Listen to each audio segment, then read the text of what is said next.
Magandang hapon po sa inyong lahat. Yan ang problema ko. Baka maiyak ako. Patawarin niyo na ako, ha? Thank you. Napakalaking privilege para sa akin na bigyan niyo ako ng pagkakataon na magsalita sa 38th anniversary ng Sister Church ng Lighthouse. Kung mapansinin niyo, Christian Bible Church kayo, Christian Bible Church din kami. At 38 kayo, kami ay 37. No? Kaya ate kayo ng isang taon. Napaka-nostalgic po itong ano na ito. Kaya nga, madali akong mapagod dahil yung aking cancer ay kumalat at nandito sa superior vena cava. Yung superior vena cava ay ito daw yung ugat na nagsusupply na oxygen sa brain. At dahil dyan, ang bilis kong mapagod. Pero, pinaupo naman ako ni Pastor Leo. Kaya, malaking pasalamat ko sa opportunity. Medyo parang nahiya sana ako kasi parang bakit nandiyan ka pa, padrama-drama ka pa dyan. Kasi pangatlong imbita na ni Pastor Leo sa akin at yung dalawa ay nag-chemo ako kaya hindi ako nakapunta kasi talagang mahina. This time, sabi ko ayaw ko na magpa-chemo kung ganito lang naman, hindi na ako magpa-chemo. Kasi hindi ako nakaka-Bible study, hindi ako nakaka-preach. Kaya, kasi yun nga, ang bilis kong mapagod. So, minsan, dun sa Lighthouse Cubao, ay nag-preach ako, bigla akong nawala sa buti si Arnel ay umakyat agad at tinulungan nila ako, binasok sa kwarto at kala nila mawala na ako, andun pa, no? Umihinga pa. So sabi ko hindi na, ayaw ko na kasi gusto kong maging part ng ministry. Total last year pagkatapos ng chemo, sabi ko sa doktor, kasi sabi niya, nag-plateau lang yung aking, hindi nag-spread, pero hindi rin naman nabawasan. Sabi ko, anong gawin natin, Dok? Anong next step? Sabi niya, maghintay na lang.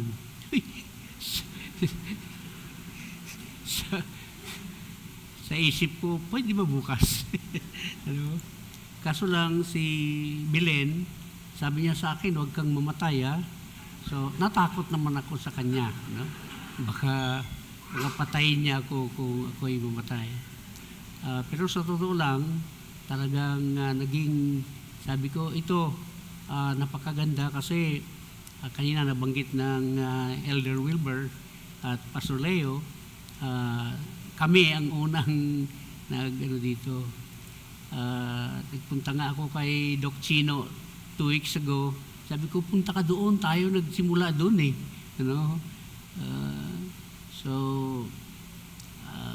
Sabi ko, para naman kahit pauwi na ako sa langit, pagkatapos ito, kung sakaling kukunin na ako, at least pagdating doon, sabihin ko, Panginoon, ha? Nagka-preach ako doon. Dahil At saka, yung isa pa, ang pastor nyo, na kwento niya kanina, pero hindi ko maalaala yun eh. Maalaala ko lang si Hana, na palaging nakahawak sa palda ni Ma'am Castrense at gumaganon. Mga maliit pa sila, seniors kayo, no? Gumaganon. Anong sisilip ni Hana? Pastor Leo pala ang kanyang tinitingnan doon.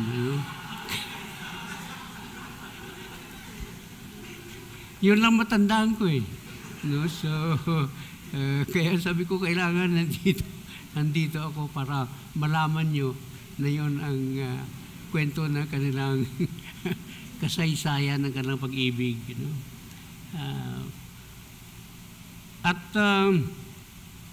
Kanina, nag-celebrate ang Lighthouse ng Hair Sunday. Si Caleb at saka yung wife niya ang nag-organize sa White Hair Sunday, no? White hair. Problema, hindi ako white, no? Kasi maraming nagtatanong sa akin, Pastor, anong sikreto mo at nagpapaano ka ba, pakulay? Kung hindi, natural yan eh, na itim. Anong sikreto mo? Sabi ko, gusto mong maitim din, magpakemo ka.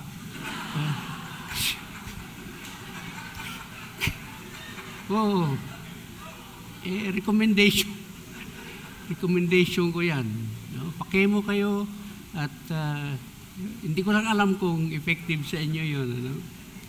Kasi pagka nagkemo ako, tatanggal lahat ng buhok ko, pagtubo, ganyan. No? Pero mukhang wala namang naniwala sa akin na okay na rin. No? Kasi ang hirap magpakemo, hindi ka makagalaw, para ka napuyat. At sabi ko, napakalaki ng aking kaugnayan mula sa pastor hanggang sa church. At usap nga kami ni Larry kanina, sabi ko, sino nga ba kami ni Elder Welber, sino nga ba tayo noon? Si Al, si Mike, sino po, no? Si Larry, si Atong, no? Iba wala na, no? Si Lilia, no? Tapos si Betty, yun. Wala pa si Lisa noon eh. No? So gumagano pa lang, titingin-tingin pa na si Lisa noon, medyo malayo pa lang. Kwento ko rin yung kwento nyo. Hindi na ko na kwento. Ano, kasi baka dalawa na yung kwento. So napakalaking kaugnayan sa puso ko ang Mount Holy Christian Bible Church. Kasama ang buo, magmula sa pastor. At sinasabi ko, tinitingnan ko, ano pa ang mga bagay na pasalamatan natin sa araw na ito. Unang-una, pasalamatan ko kayong mga kasama, yung aking family, yung church sa Lighthouse. Sabi ko, invited tayo doon. Punta tayo. Ang iba ay makapunta, ang iba ay hindi naman. At nung binigay sa akin ng Pastor Leo ang team, sabi ko sa Galatians 6, at ang problema dito sa Galatians ay iba ang kanilang panindigan tungkol sa relasyon sa Panginoon. At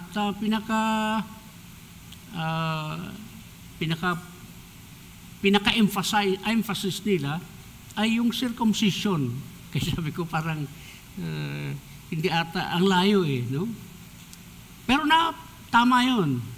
Ang ating panindigan sa merits lang ng Panginoon. Doon lamang tayo. Kaya may tatlong katotohanan na gusto kong pag-aralan natin doon sa buong chapter 6. Hindi, hanggang chapter 1, pero ang ating concentration ay dito sa chapter 6. Kasi tinitingnan ko, sabi ko, kung itong tatlong ito ay mananatili sa ating puso, itong tatlo lang, maliban pa doon sa iba, nabanggit kanina yung vision of the church. Ano ba ang vision ng church? Ang iba bisyo eh. So, mga bisyo lang ginagawa, kuminsan andyan, kuminsan wala. So, ano ba ang maging i-look forward natin? Kasi 12 years na lang, golden anniversary na. Sana umabot pa tayo doon. Sana umabot pa. Iniisip ko, dati kasi sobra ako kalasenggo, naging alcoholic. Pag hindi ako makainom, nanginginig ako noon. At nung naging Kristiyano ako, tumanggap ako sa Panginoon bilang personal kong Panginoon tagapagligtas, binago ako ng Panginoon. Kaso lang, nakita ko yung mga kasamahan ko, hindi na sila makatrabaho. Sabi ko, Panginoon, dito ko sa Bible School, pagpastor ba talaga ako? Pero kung Panginoon, kung tawagin niyo ako, pwede ba pag 60 ko ay kunin mo na ako? At noong ako'y 59 years old, parang yung galing kami ng Hong Kong noon, nag-numb yung aking kamay, bumaba sa paa ko, punta ko sa Chino. Sabi ko, anong problema ko? Sabi niya, pa-x-ray ka muna, pa-CT scan. At nung matapos, na-discover na meron akong cancer sa thymoma. Kaya ko, naku, 1 year na lang ako kasi 59. So, binuksan, may cancer pala ako. So, nag-chemo. Kaso lang, nabuhay ako. Kaya nung 62, sabi ko sa Panginoon, Lord, binuhay mo ako, lumampas ako ng 60, pwede ba bigyan mo ako ng 85? Yeah. Yun. So, 60, 85, 25. Si Hezekiah, 15. Sabi ko, makalampas ako ng 10. Kasi ang Panginoon naman ang magbigay ng buhay. So, ngayon, 74 na ako, meron pang 11. 12 years pa pala to, no? So, hindi bale. Basta tuloy-tuloy lang tayo. Kasi, kanina, si Deacon Caleb sa kanyang pag-preach ay may kasamang pinapagsalita ang mga white hair. At natanong ako, ano ang legacy na gusto kong iwan? Nag-isip ako, ano bang legacy? Sino ba ako? Parang wala naman akong nagawa para sa Panginoon. Oo, pastor ako, pero parang kapos. Kung ako ang maggrado, parang hindi ako, pero sabi ko, naalaala ko yung sinabi ni Moses, di ba, nung tinawag si Moses, sabi niya, Lord, hindi mo mga marunong magsalita eh. Sino ba naman ako na utusan mo? Sabi ng Panginoon, what is in your hand? Diba yung tungkod?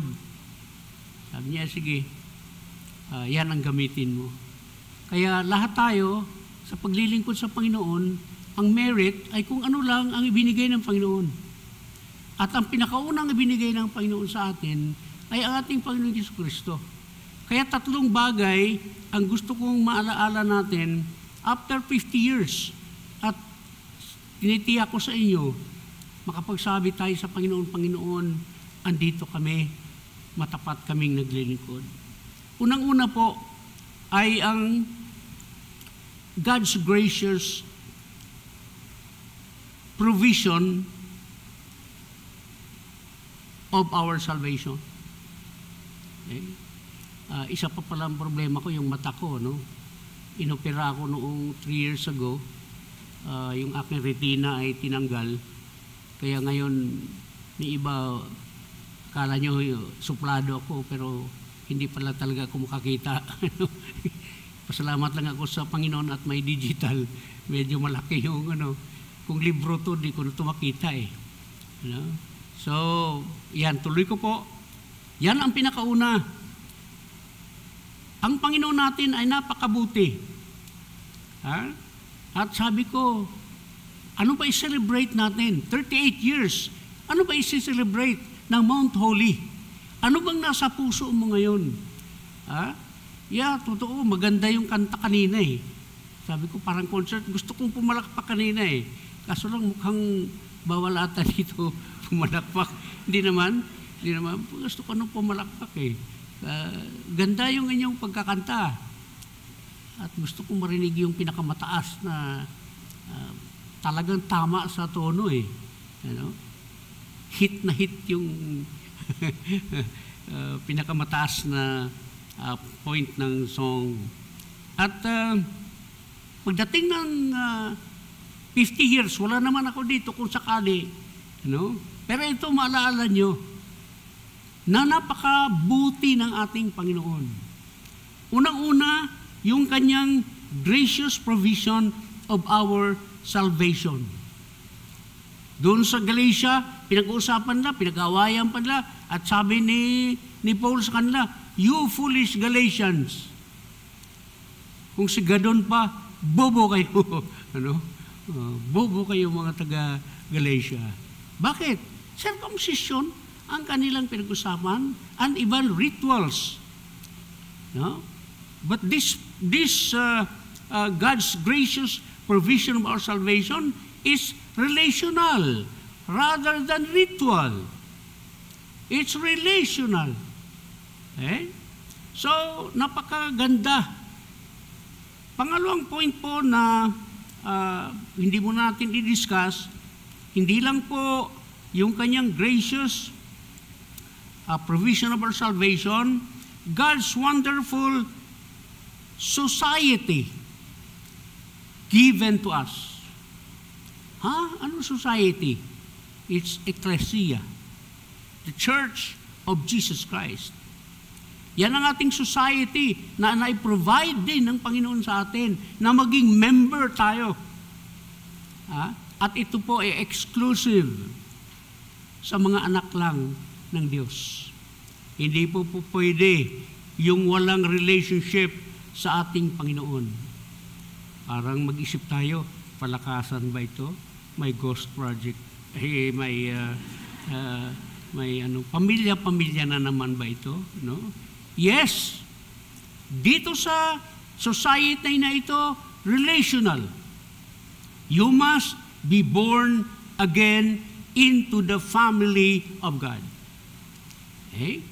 At napakaganda. Pag ikaw ay member nito, hindi lang coaching may payong ang iyong, hindi, wag na yun, walang kwenta yun. Mga walang, marami, maya, pag-usapan natin yan. Hanggang anong oras ko dito, Pastor Leo? Minsan na-invite ako sa Onyx First Baptist Church. Gospel hour dati. May gospel hour para sa is. At sabi ko doon sa pastor, nung nandun ako sa pulpit, sabi ko, "Pastor, hanggang anong oras ba ako dito?" Kasi 6 o'clock to 8 yung kanila eh. Tapos tinawag niya ako nung 7 para mag-preach.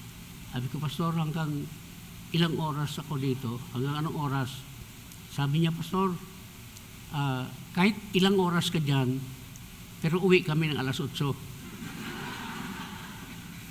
Huwag muna kayo umuwi." Kaya nagtanong ako kung pero sandali lang to, no? Punta tayo sa pangatlo. Ito napakaganda. God's opened opportunity for service.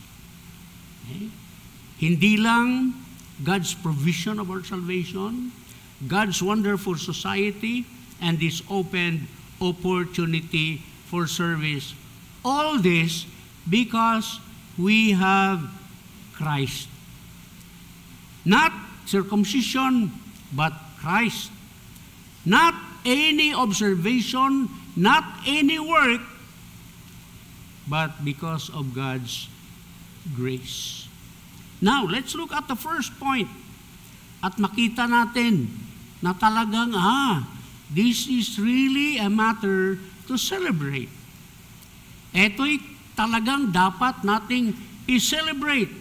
Ano itong ating unang punto?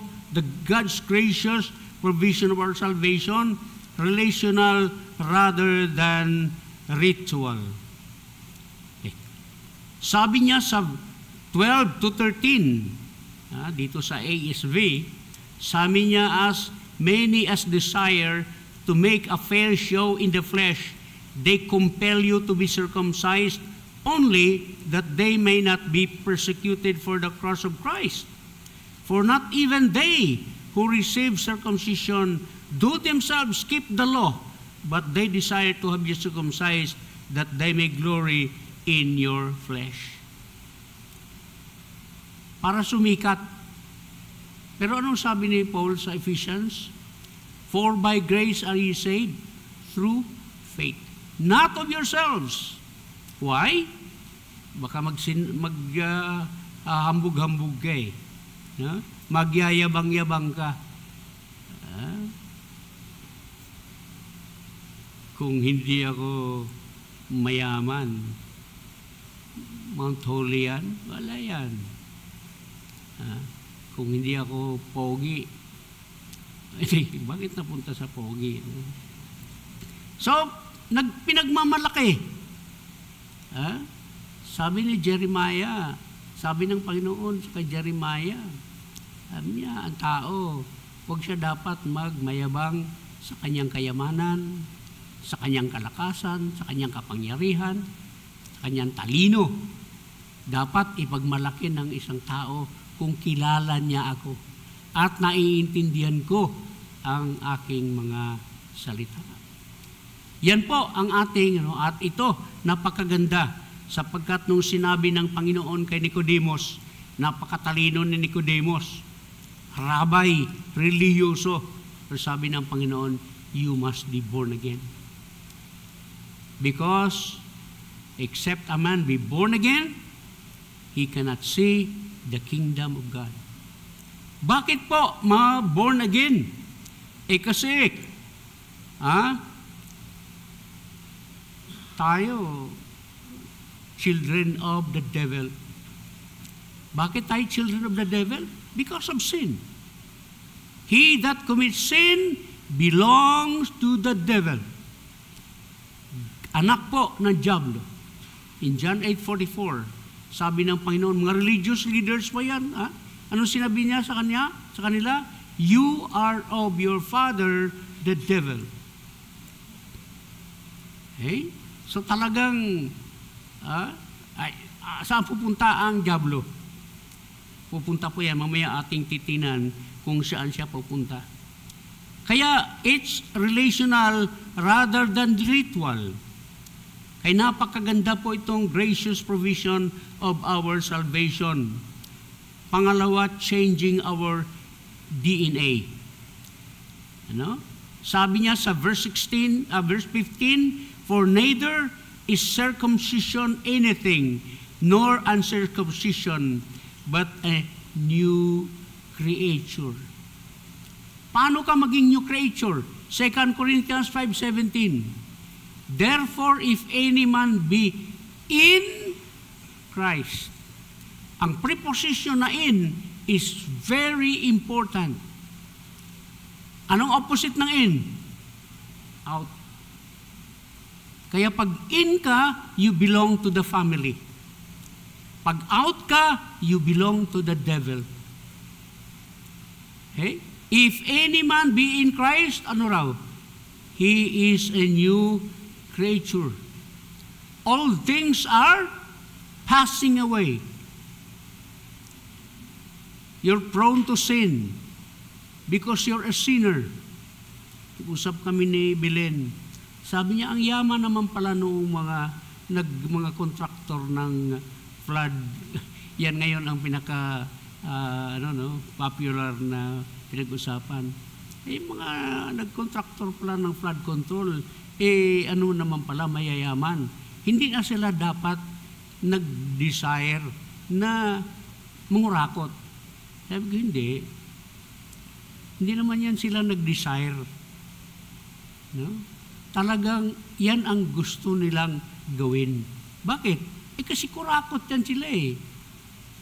Hindi ka nagkakasala, hindi ka naging makasalanan dahil nagkasala ka, hindi. Nagkasala ka dahil makasalanan ka.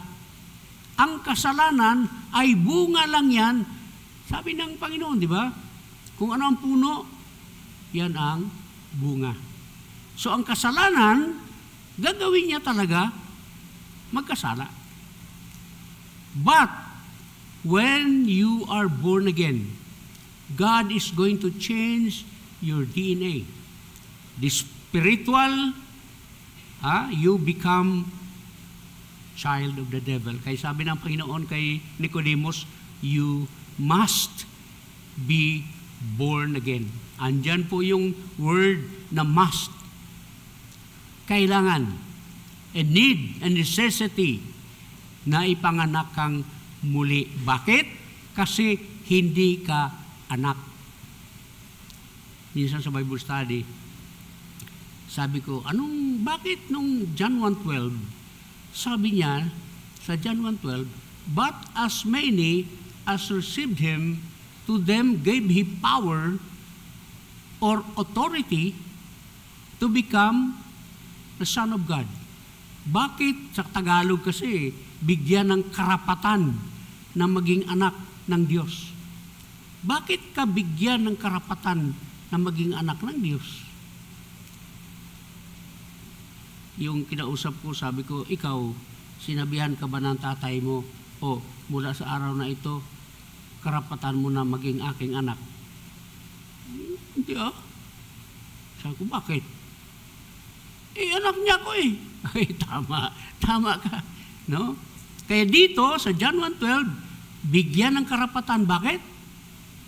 Hindi anak Anak ng dyablo. But this time, pag ikaw ay nakay Kristo na, bago kang nilalang. Bakit? Binigyan ka ng karapatan. Ang katuruan ngayon, diyan sa labas, ano sabi? Lahat ng tao daw ay anak ng Diyos. Kasinungalingan po yan. Hindi po totoo yan. Yan ang pinapalaganap ni Satanas. Pag ikaw, Kristiyano ka, anak ka, hindi naman lahat. Lahat naman anak ng Diyos. Hindi po totoo yun. Sapagkat ang makasalanan ay anak ng dyablo. Ngunit kung ikaw ay tumanggap kay Kristo, you're born again into the family of God. Sabi niya sa Galatians 4:6, and because ye are sons, God sent forth the Spirit of His Son into our hearts, crying what? Abba, Father. Nakakatawag na tayo sa Panginoon. Kaya huwag kayong magkampante doon sa isang taong nagdadasal sa Diyos. Kasi hindi natin alam kung sino ang kanyang Diyos. Ang tunay na Diyos, si Jehovah, the God of Israel. Yan lang po ang ating alam na tinuturo ng banal na kasulatan. Ang iba, anong ka lang dinidiyos? Pera, kapangyarihan, sarili nila. Kaya wag kang, pagka yung isang tao ay paladasal, kanino kaya siya nagdasal? Kaninong Diyos kaya siya tumatawag?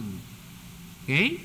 Pero tayo, siguruhin natin na tayo ay tumanggap kay Kristo sa puso bilang Panginoon at tagapagligtas, sapagkat yan lang po ang paraan na bigyan ka ng karapatan ng tunay na Diyos, buhay na Diyos, na maging kanyang anak. Hindi ka lamang relational, changing our eternal destiny. Ang kanina, we have been changed, our DNA, now our destiny. Sapagkat we were once destined to eternal separation from God while experiencing suffering in hell. Anong sabi sa Revelations 20, verse 10 and 15?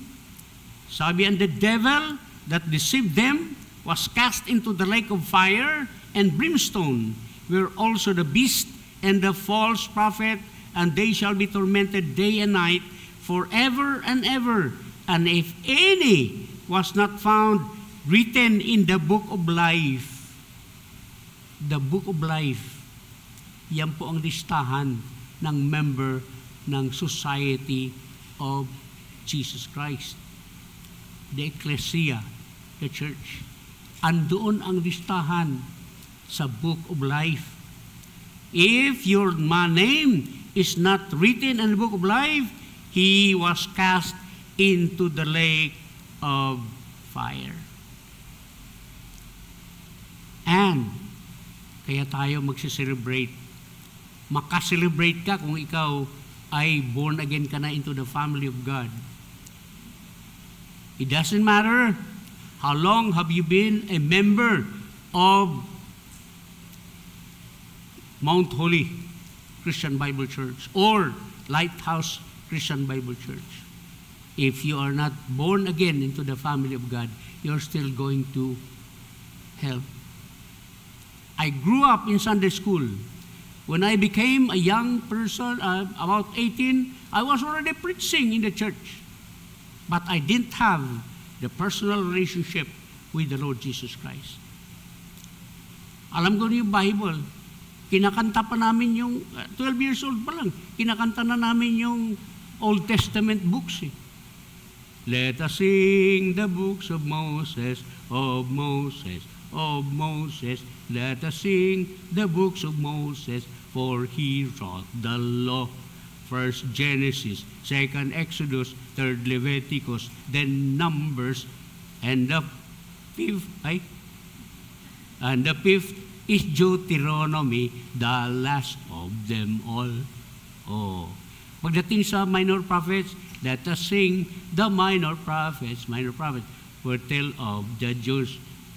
Hosea, Joel, Amos, Obadiah, Jonah, Micah, Nahum, Habakuk, Zephaniah, Haggai, Sigaraya, Malakay. Oh, 12 years old kami yan. Kami memorize. Pero wala pala akong personal relationship with the Lord Jesus Christ. Naawa lang talaga ang Panginoon sa akin. No? Naawa din ang Panginoon sa bawat isa sa inyo. Siguro, religious ka rin. Ano? Pero wala kang personal relationship sa Panginoon. Madasalin ka rin. Katulad ni San Pablo. Pumapatay pa si San Pablo dahil sa relihiyon. Pero wala pala siyang relationship. Bakit? Out si Christ eh. Kaya we only stand on the merits of Christ. On the merits of Christ alone. Okay? You will be heaven-bound. Yan ang God's gracious provision. Kaya tanong ko, is this a good reason to celebrate? Amen ba? Amen? Yun. Mahirap daw ang Baptist kasi pag tinanong eh. No? Pag ibang church, pag sinabi mong amen, minsan di ka pa nagtanong, amen na eh. No? Wala ka pag sinabi, amen. Sa atin, ang hirap ng amen. No? Ano kasi, nag-iisip ng malalim. No? Iniisip nyo muna kung mag-amen ka ba o hindi. No? Kung minsan, wala talaga sa isip. Ano? Pangalawa, matapos kang ma-born again, your name will be listed in the book of life and you are a member of the Society of Jesus Christ. This is the church that they promised. I will build my church. Alam natin sa ating doctrine, mayroong universal, lahat ng mga believers of the Lord Jesus Christ. And there are local. And you are part of the local church, Mount Holy. Okay? At dito, sa church na ito, sa tawag ng Panginoon dito, Ecclesia or church. Ang tawag naman ni Paul dito ay family or household of faith. No? Kaya makita natin dito, because this is a society exclusive, and this is a family, makita natin, love is the identity. Paano mo nalaman na ito pala ay church ni Jesus Christ? Mga tao dyan, loving. Dito ba sa Mount Holy, loving ang mga tao dito? Sabi ni Tugon kanina, Tatay, mga tao dito, ang sarap mag-welcome. Tugon yan, 12 years old, yung apo ko. Doon kami sa baba, nandun kami sa CR. Sabi niya, ma-welcome ang mga tao dito. Uy, grabe. Impression ng bata yan, di nagsisiro. Kaya, something to celebrate. Ganyan pala ang taga Mount Holy. Pogi lang tingnan, tsaka magaganda, pero ma-welcome. Yun, di ba? Dapat lahat ng church. Sa Lighthouse ba? Hindi, mababait naman yung aming mga sa Lighthouse. Okay?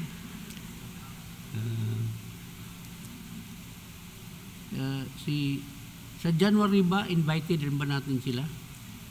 Oo, invited. Pastor Leo ata speaker din. January, anniversary namin, 38. Punta kayo.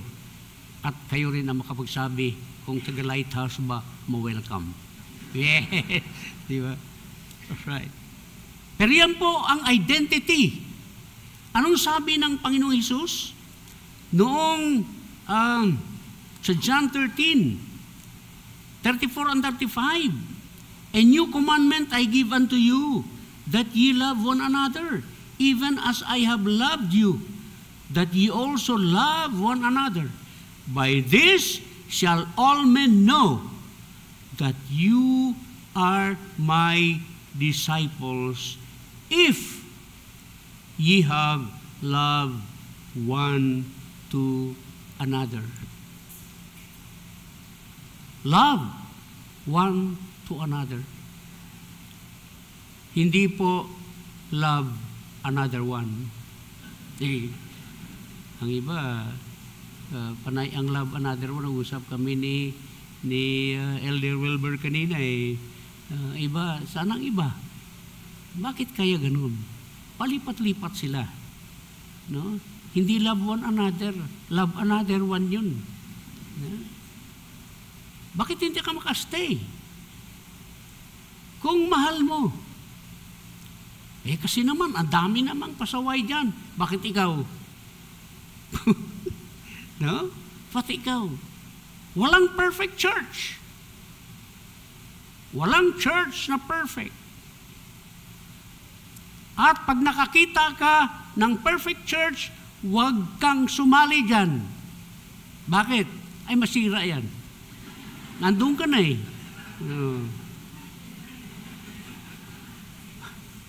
Ikaw yung taga, ano ba yan? Pati suklay. Pati pag suklay niya, bakit kabila yung kanyang hati? Pati hati ng buhok, isama mo pa ba yan? Ano? Bisaya ata yan eh. Hindi, Diskaya. Ay, ano yan? Alright? So mga minamahal sa Panginoon, ang identity ng Church of Jesus Christ. That's why we celebrate. Bakit? The world is full of hate. Love must be found in God's society, in God's family.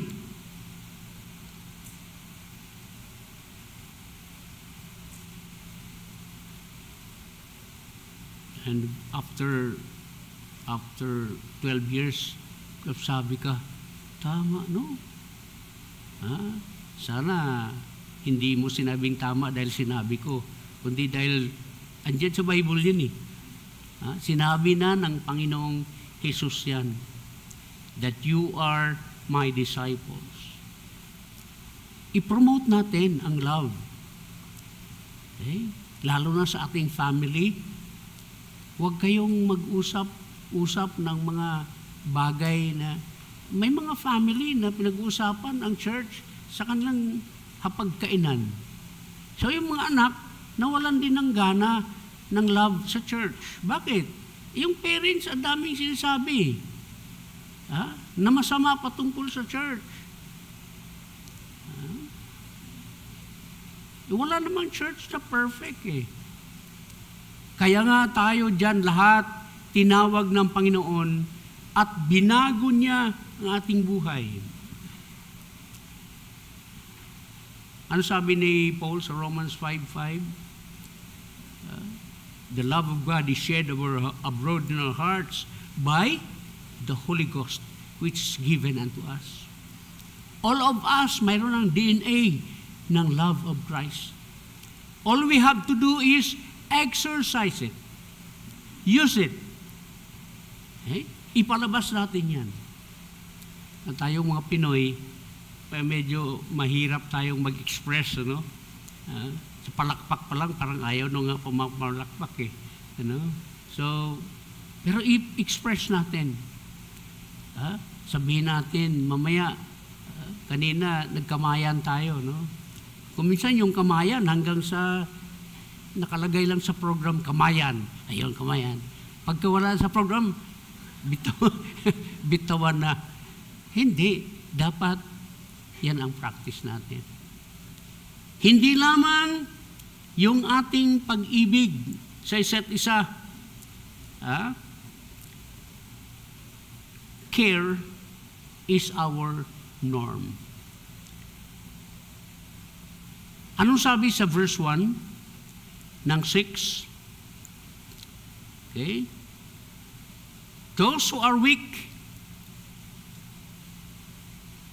must be helped by those who are strong. Tayong mga medyo matagal na, expected tayo na mas mature. Tulungan natin yung mga bagong mga mananampalataya. So we help each other. Okay? Yung bang laman ng inyong cellphone, ilan ba ang friends nyo na member ng church? Kasi sa Lighthouse, ayaw na nilang magtanong sa akin. Pastor, may phone number ka ba ni ano? Sabi ko, akala ko ba kapatid mo yun? Kapatid natin sa Panginoon, wala kang phone number? Kaya ayaw na nila magtanong sa akin. Hindi, joke lang. Pero dapat yung ating communication ay palagi. During the week, kumustahin natin. Pag nalaman natin na may sakit, pinagpipray kita kapatid. Kung meron tayong pagkakataon, dalawin, puntahan natin. Pero basta ipaalam natin na tayo ay nananalangin para sa kanila. Napakalaking tulong sa mga tao na nandyan dumadanas, may mga pinagdadaanan. Sapagkat ang church, ang society ng Panginoon, ang kanyang norm ay care. Pagmamahalan, pag-aasikasuhan, pagtutulungan. Huwag kang mag-alala. Punta tayo sa pangatlo at panghuling, kasi baka uwi na kayo, ay tapusin na natin to. Doon pala sa Galatia, grabe ang problema. Sabi ni San Pablo sa Galatians 5:15, but if you bite and devour one another, take heed that ye be not consumed. Sipo, grabe naman pala. Nagkagatan. Mga taga, no? Siguro marites yung mga nandun, no? So, kung kaharap, okay. Pag talikod, iba na sinasabi. So, kaya sinasabi natin, walang church na perfect. Biro mo Galatian church, si San Pablo pa yung kanilang pastor, pero nagkagatan pa pala. Hindi naman po ibig sabihin na dahil sila ay magkagatan, ang Mount Holy magkagatan din. Sabihin mo, Galatia nga nagkagatan kami rin. Hindi. Kaya nga sabi ni, would you sin because of God's grace? Romans 6:1. No. Bakit? Ibago na DNA mo. You are new in Christ. Iba na ang pananingin mo. Okay? Pwede ka magkamali, pero nagkamali. At aminin mo, hingi ka tawad sa Panginoon, at mabago ang iyong buhay. Okay, kaya let's promote God's church. First, in our own family, by living a life of love, loyalty. Huwag kang love another one, kundi love one another. Huwag palipat-lipat ng church para kang nag-shopping. Mall, nag-malling ka. Usap kami ni Elder Wilber kanina, bakit sila lumilipat kaya? Ano kaya ang kanilang kita doon? Hindi ko rin alam. Pero mukhang ganun ng Pero tayo hindi. Pag ika'y nananatili, tuwang-tuwa ako sa mga parents ko. Biro mo, nakatira kami, bumili kasi ang papa ko ng 10 hectares sa may bundok. Ang church namin, 10 kilometers away from our house. But every Sunday, andun kami sa church. Nilalakad lang yun. Kasi wala pa namang sasakyan. 7 kilometers mula bundok hanggang highway. May 3 kilometers na may highway, may mga sakyan. Kaso lang, mautak yung nanay ko. Pagdating namin sa highway, sabi ko, Ma, sakay naman tayo. May bus na eh. Sabi niya, nilakad nga natin yung 7 kilometro, ito pang 3. Ang hirap pag nanay mo, matalino eh. Ano? Pero okay na rin. Okay na rin. Loyalty, bakit? Kasi kami yung choir sa church. Kumpleto kami. Soprano, alto, tenor, bass. Ako, bass and tenor. Yung papa ko, bass. Yung kapatid ko, tenor. Yung mama ko, alto. Yung kapatid kong 2, soprano. Kaya kahit wala yung ibang choir, basta andyan kami, may choir kami. Kaya nung huli, kasi alas 7 pa lang, alas 5 pa lang ng madaling araw, lakad na kami, punta sa church. Naawa yung pastor sa amin. Sabi niya, dito na lang kayo matulog Sabado. Ako na magpakain sa inyo. Di na bawasan ang budget. Okay, ito lang. Loyalty. Bakit? Ang hirap na ngayon matagpuan ang mga loyal na mga members. 12 years after, pag ikaw ay loyal, makapagsabi ko, totoo talaga sinasabi ni pastor. Pakita natin. Pati anak mo, makita. At alam mo, ang loyalty, nakikita hindi lang members of the church, pati sa company mo, pati sa friends mo, pati sa school mo. Makita na, Kristiyano talaga to. Ibang klase ang loyalty nito. Pero sa tama, hindi yung... And lastly, by the way, our church must be identified by love and care.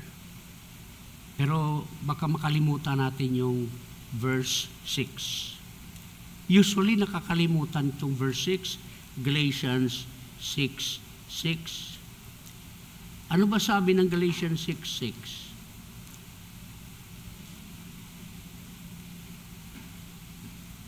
Pwede ba nating mapalabas yung Galatians 6:6?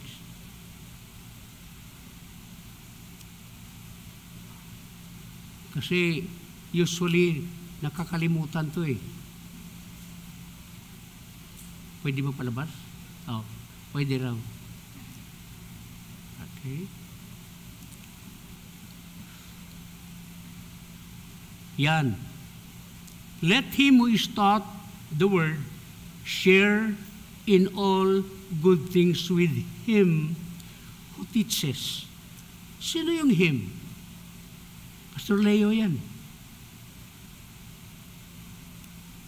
So if you care for one another, huwag po ninyong kalimutan. Kuminsan kami mga pastor, ang hirap namin magsabing, dagdagan nyo naman yung aming allowance. Kasi parang you promote yourself, di ba? Kasi ang pagpapastor daw ay you're born to suffer. Ano? Hindi po. Sabi ng Panginoon, share in all good things. Share. Huwag kalimutan palagi. Bakit? Pinapakain kayo spiritual. Masama ba? Sabi ni San Pablo, pakainin niyo kami ng mga bagay na material. Siyempre, hindi, no?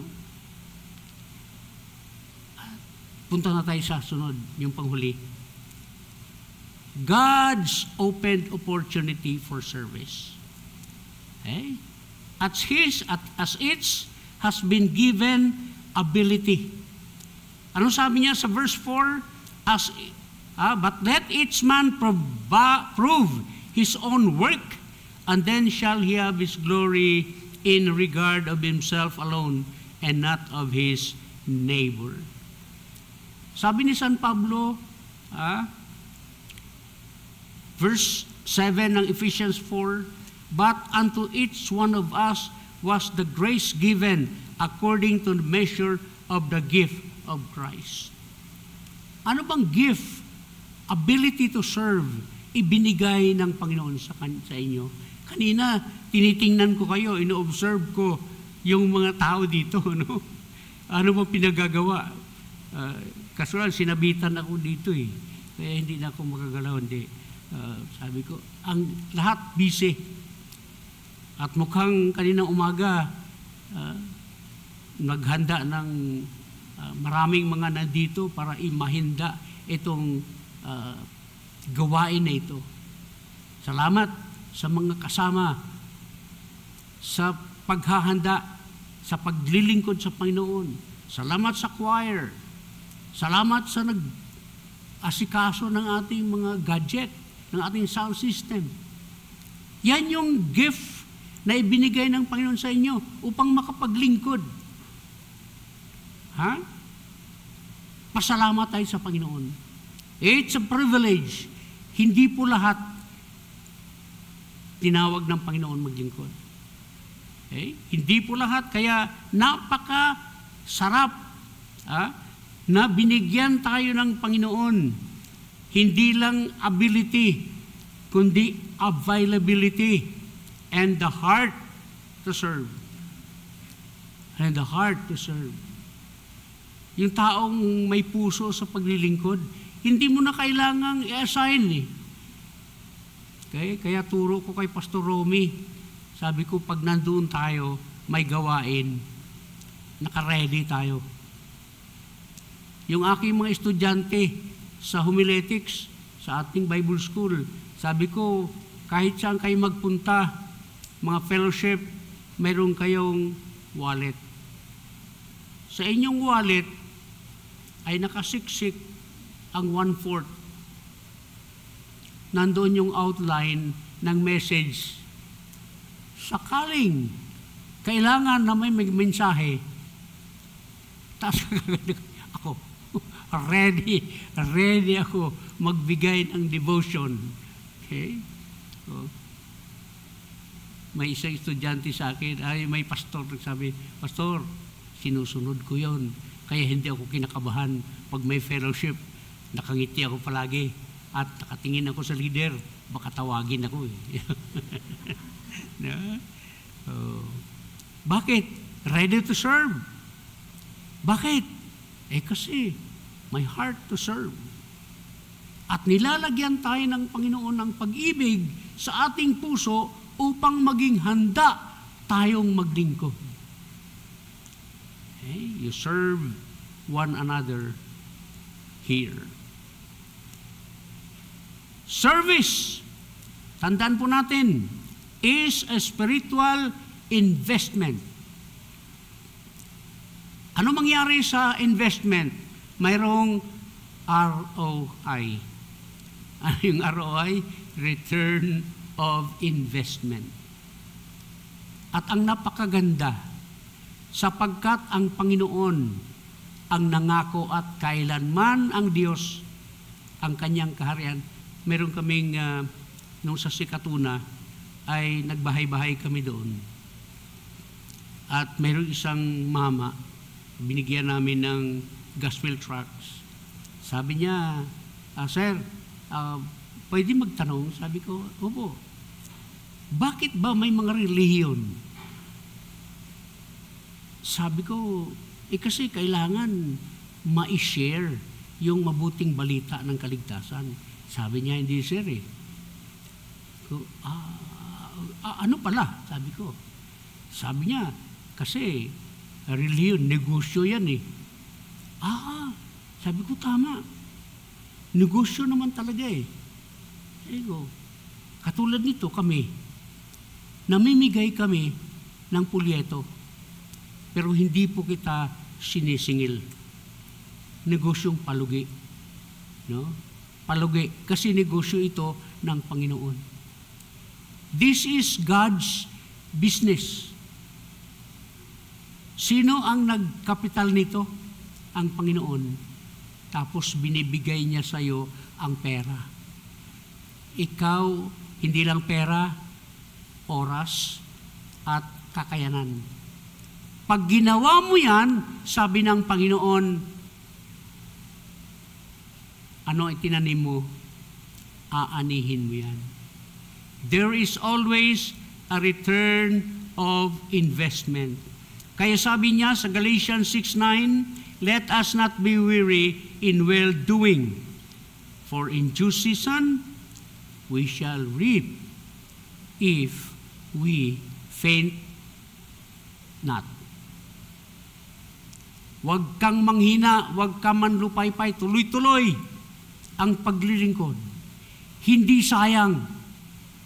Hindi sayang na nakaupo ka dito magsimba.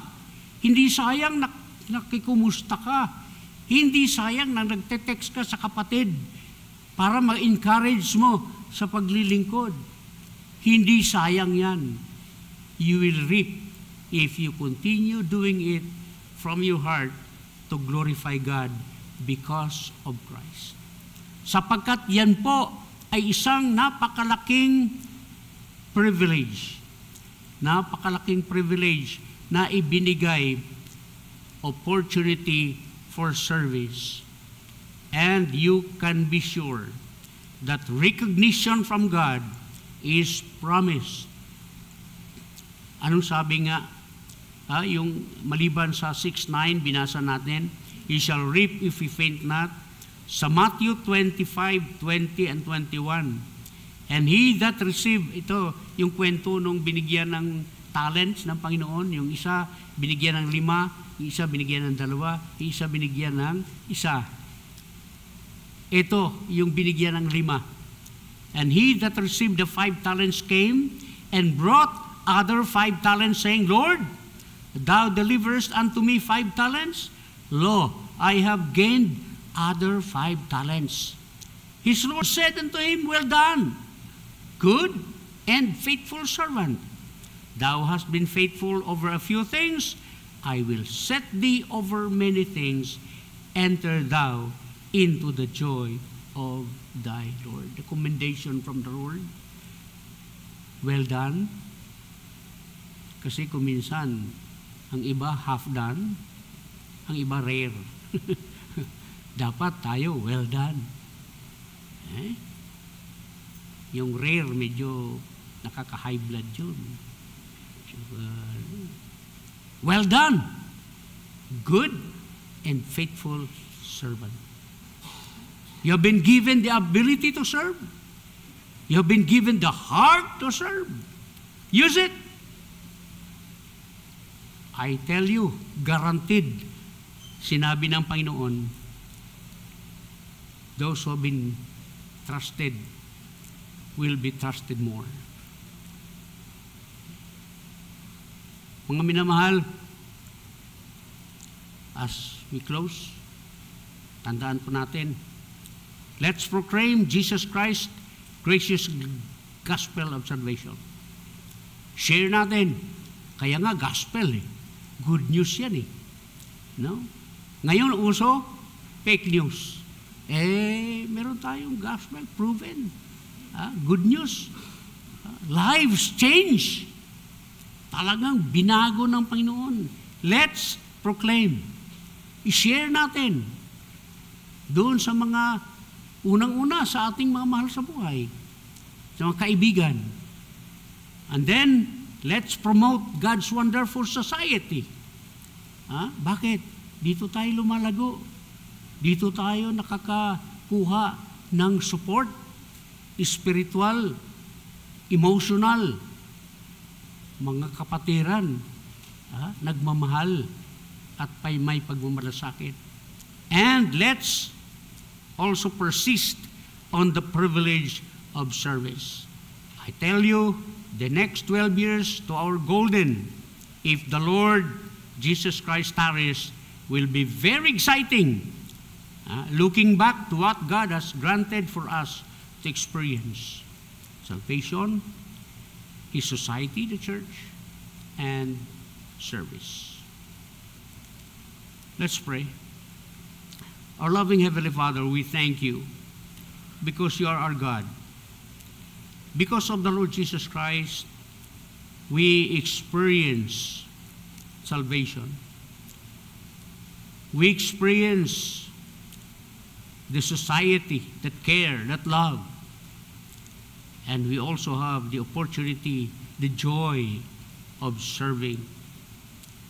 Lord, I pray for Mount Holy, for all the members, for the leaders, Pastor Leo, and the other leaders here, that you will continue to embed in the hearts of everyone na kami, Panginoon, ay inyong tinawag at kami, Panginoon, ay inyong binigyan nitong pribilehiyong ito dahil lamang sa iyong biyaya. Salamat, Panginoon, sa pangalan ng aming Panginoon Hesus. Amen. To the members of our church and to our brethren from Lighthouse,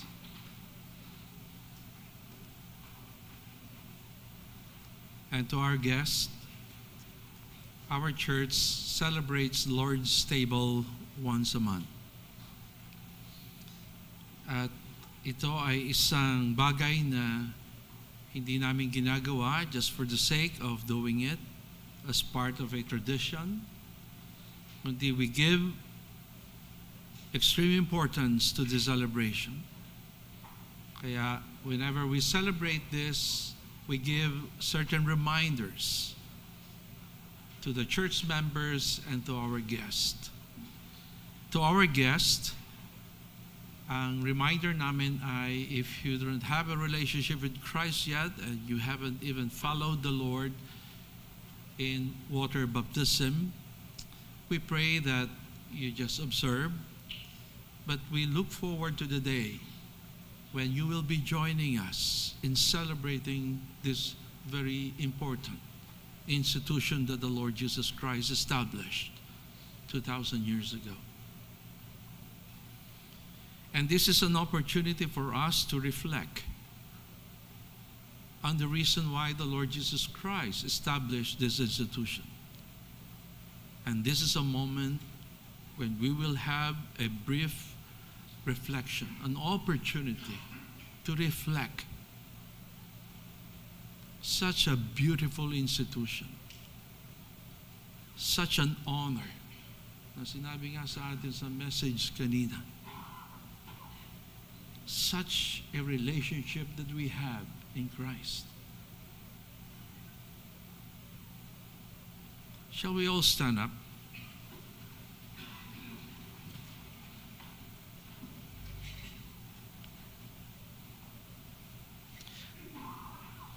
Bali, ito ay isang nangyaring event during the time of Moses. Ito ay isang shadow, isang anino during the time of Moses sa Exodus, na mga Jews ay nabigyan ng liberty by faithfully following the instructions of God through Moses about the blood na kailangang ilagay nila sa lintel and the doorpost as an indication of their submission and faith in their God. Ito ay isang anino, sabi ng writer ng Hebrew, at ngayon ito ay naging reality in the cross of Calvary. Kaya sabi ni Paul sa Romans, ito ang ating Christian Passover. The reality ng ating kasalanan ay pinas over because of the high priest and our Lord Jesus Christ. Let me read a portion from 1 Corinthians chapter 11. Therefore, whoever eats this bread or drinks this cup of the Lord in an unworthy manner will be guilty of the body and blood of the Lord. But let a man examine himself, and so let him eat of the bread and drink of the cup. For he who eats and drinks in an unworthy manner eats and drinks judgment to himself, not discerning the Lord's body. For this reason, many are weak and sick among you, and many sleep. Ito ay isang opportunity upang ating namnamin ang ginawang passing over ng ating Panginoon sa ating kasalanan. By His own blood, by His own life, the only blood that was acceptable to God, the only offering that was acceptable to God, to provide to us the final passing over of our sin. Kaya this moment, tayo ay sinasabing, let us examine ourselves.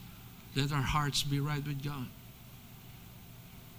To those of us who do not want to partake of this institution because you feel that you are not right with God, then faithfully ask the Lord to forgive you and make your heart right with God. To all of us, let us reason together and say, thank you, Lord, because of the power of the blood of Christ. Let us examine ourselves and prepare our hearts in this celebration.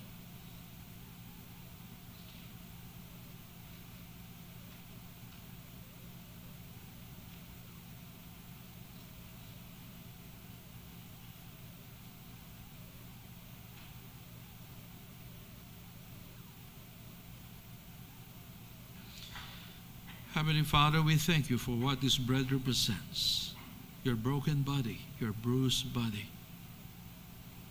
And thank you also for what this cup of the fruit represents, your shed blood, both for the forgiveness of our sins. In Christ's name we pray. Amen.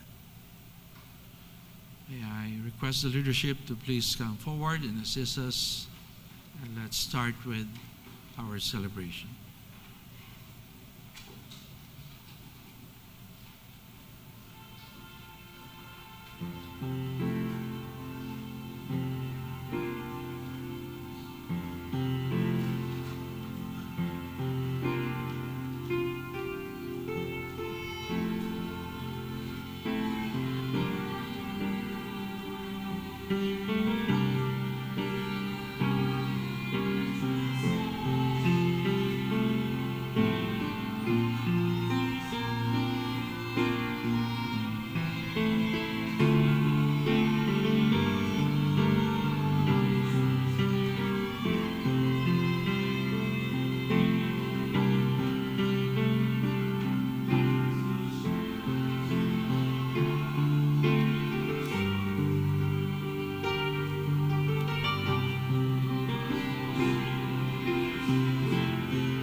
For I received from the Lord that which I also delivered to you, that the Lord Jesus, on the same night in which he was betrayed, took bread. And when he had given thanks, he broke it and said, Take, eat. This is my body which is broken for you. Do this in remembrance of me.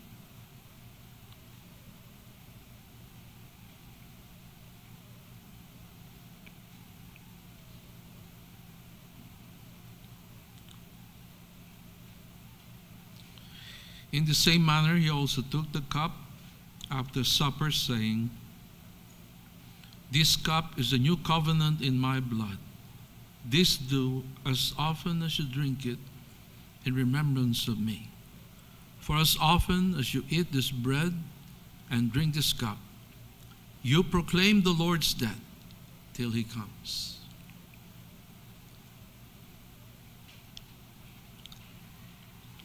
Heavenly Father, we just proclaim that you are returning, Father. In his name we pray. Amen.